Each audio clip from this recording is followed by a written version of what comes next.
I'm not going to go into that wooden box without not only voicing but doing what I can to show that I didn't just let the racial discourse in the world just go past me and I just no, because I observe things, I see things, and just like anyone else, and I'm gonna have my say, and I'm going to have my say. You know what I mean? Now this isn't a boxing video; they're gonna come later. The boxing videos are gonna come later. This is about football. In the 70s in the UK, they had a bad hooliganism problem on the terraces. In the 70s and 80s, it was pretty bad, and there was a lot of racial orientated chants of a lot of the players who was on the field. Like Monkey Noises, throwing bananas on there. And granted, in the 90s and in the millennium, that did seem to calm down. It did seem to calm down to a degree. Yeah. Not totally. Not totally. And it seems to be coming back quite a lot now. I was watching Tottenham play the other day. And the Lazio fans, they were so bold. They came from Italy into the UK to racially abuse our black players in the Tottenham team. That is just bold, man. Bold. Bold. You know what I mean? And you see, this is why I've got to ask. I've got to ask and look, I'm not going to be inclusive this video. I'm just going to be straight or I won't be able to get what I want to say out, yeah? This is to the black demographic. This is to the black demographic. Why are we so heavily represented in sports like football and boxing, but that's performing on the pitch and in the boxing ring? But there's barely any writers who cover either of the two sports, and there's other sports as well. But I'm just sticking to football and boxing because they're probably the sports that I watch the most. Name a black boxing writer, a prolific one. I don't know none. I don't know none. And we have, in my opinion, the greatest champions that have ever graced the sport. Yeah? Not only that, we have large numbers who participate in the sport. Yeah? The numbers don't bear out why we don't have more black people. And I'm not, look, don't get me wrong. This is the mistake black people make. You can't be expecting a European-led publication, magazine, newspaper to come give you a job. We need to start our own. Where are we? Where's the black football writers, boxing writers? Because, no disrespect, yeah? I know there's a lot of white people who are not racist, and they do their best to cover the injustices, and they do their best to have an empathy with the struggle. But they can't walk in my shoes. They can't, just can't. They just can't. You haven't had family members hospitalized by the police through racism. You haven't had it. You haven't had it. Yeah? You haven't been in race riots. You haven't had it. You haven't had race riots on your doorstep. I have. I've been through all this. I've been through all this. Yeah? Right? I used to go football when I was a kid. I used to go to matches. And I remember the hot dog vendor in my stupid days when I used to eat swine. Get your black hands away from me stool. You know what I mean? This and that. And I'm thinking, I was just a little kid and he was getting really aggressive, and I stood in the stands, ignoring the racial chants and just pretending it wasn't happening. I did that. I went through that. I did that. Yeah. I remember Glasgow Norwegian fans on the high road, on Tottenham High Road, chasing me down the road, and I was on some Usain Bolt shit that day. Let me tell you that now. You know what I mean? Been through that. Been through that as a kid. So I came to the point this year where I said to myself, I'm not going to watch the European Championships. This is the first European Championships I've missed since probably 1980. 1980, because I love watching football. And I missed this one because I'm not going to watch a tournament where you're threatening. I mean, is it the Ukrainians and the Poles? They were threatening to kill the black fans if they came over there to spectate and support teams in the tournament. No, keep your tournament. And you know something? It put me off the Premiership this season. It actually put me off. And ironically, I haven't watched one game until I watched Spurs versus Lazio. And then they started monkey charting Jermaine Defoe, Aaron Lennon, and Townsend. And to be, I'm just losing love for that shit. I'm losing. I don't want to watch it. I don't want. And a lot of people are, because I don't like seeing it. I don't like seeing it. It hurts my heart. And I don't want our future generation of sons being demeaned, because nobody's better than them. None of you other ethnicities do. You're not better than us. Yeah. So you're not better than us. I don't care what you think. I know you might have this superiority complex and you don't always say it. But you're not better than us. And I'm not talking to all thing. And I shouldn't have to keep putting disclaimers on all of my videos. Yeah? But you're not better than us. And I'm quite disappointed in some of the black and mixed race players. I'm really disappointed. I mean, you can't just keep ignoring it. You can't keep ignoring it with no form of protest. You know? That just means you're a good footballer. Is that what you just want to take into your grave with you? That you play professional football? What if you have children? You know, I mean, even if they're mixed race children, they're going to go through the same things that black children go through. What is that the legacy you want to set up? I just don't think you're keeping it real at all. You know, you have a load of options. You can boycott the Premier League. You can boycott the Champions League. You can go over to Africa and play football, or the West Indies, and build up them leagues there. I mean, a lot of the black players here, they have Jamaican, Nigerian parentage, or etc. And they always lump for England. They always play for England. And you know, it pisses me off some. I mean, like, guys like Thierry Henry and especially Marcel Desailly. Like, whenever the World Cup is on and there's African teams performing, he's always behind them. Yeah, go Africa, go Africa, go Africa. But who did you play for? I mean, you've got an African accent.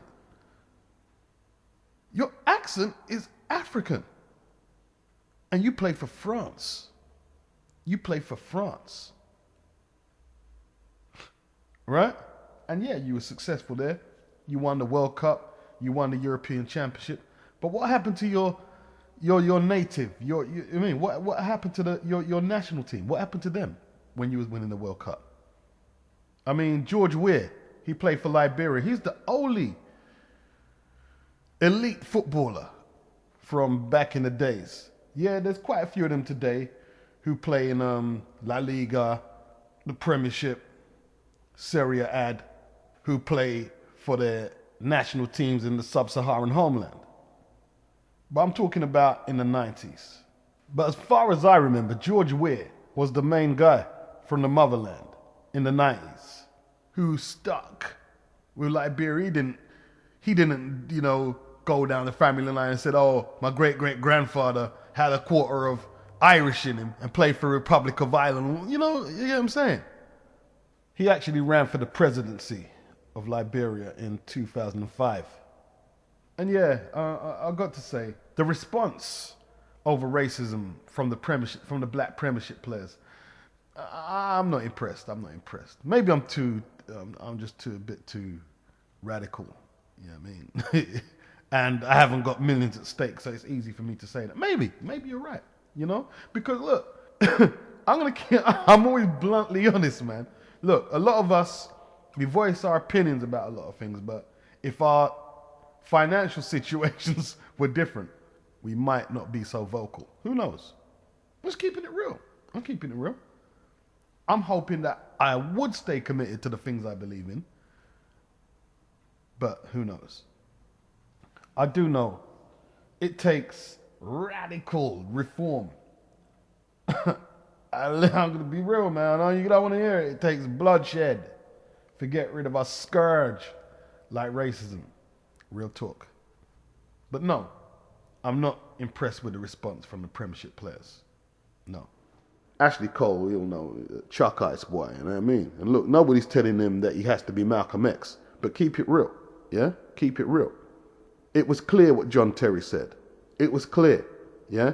And if anybody believes that Anton Ferdinand is going to tell a lie on someone, that's going to endanger his kids, because he has kids, I believe. I think he has a wife or a girlfriend. He has a mum, a dad, brothers. Himself. He's getting death threats. Death threats. So unless you believe that, boy, I want to get my mum killed and my dad and my brother and my kid, unless you believe that's what he wants to do, that he's so psychopathic, what do you think happened? Be honest with yourself. Be honest with yourself. Yeah? It's a dirty job. Somebody's got to do it. I've only got a YouTube channel, but I have to take this on. I have to, because no one else is taking it. I have to take this on. Yeah? Can't have no weak-hearted black man talking about this. Yeah? Because there's certain factors a lot of people don't take into consideration. The press will always tell us, oh, the Football League has moved mountains to remove racism out of the game, and it's nothing like it was in the 70s and 80s. Well, it seems to be making a big comeback these days, and a lot of the players are the perpetrators. In my opinion, nothing has changed since the 70s and 80s. Nothing has changed, yeah? A lot of it has just stayed covert, yeah? In terms of how many black players there are, and how many black coaches and managers, and how many blacks and other ethnicities who are non-white are in positions of power and decision making in the FA. You know what I'm saying? It's just covert.